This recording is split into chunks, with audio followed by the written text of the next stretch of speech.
Et en quoi ça se voit, cette attitude? Et regardez dans leurs discours. Regardez dans les discours.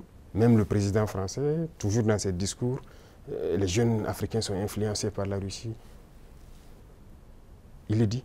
Les médias occidentaux, vous les écoutez souvent. Ils ne passent leur temps qu'à mentir. Et regardez aujourd'hui l'AES qui est un modèle qui est en train de se dessiner. Ils ne peuvent pas se lever du matin au soir sans parler du Burkina ou parler de l'AES. C'est impossible pour eux. Et chaque fois, ils cherchent à envoyer des informations pour diviser, pour manipuler la jeunesse. Mais ça ne passe plus. Je pense que les gens sont assez conscients, les gens ont l'œil ouvert. Et vous tous, vous êtes victimes de ces gens-là, la communication. Ce qu'ils font, ce qu'ils disent sur la Russie et tout, on le sait. Jusqu'à aujourd'hui, il y a des jeunes Africains qui ont les yeux toujours fermés, qui croient à leurs mensonges, le récit de la Seconde Guerre mondiale. Mais j'écoutais la dernière fois, quelqu'un disait qu'à la fin de la guerre, dans les 10 années qui ont suivi, si on demandait en Europe qui a gagné la guerre, les gens disaient c'est la Russie.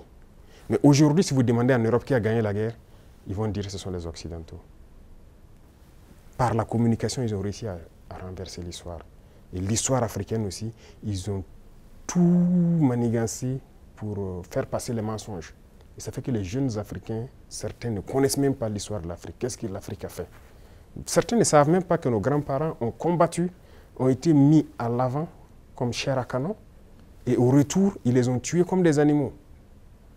Est-ce que les gens savent que quand la France expérimentait sa première bombe atomique, ce sont des soldats noirs qu'ils ont mis à côté dans le rayon létal pour voir l'effet que ça fait?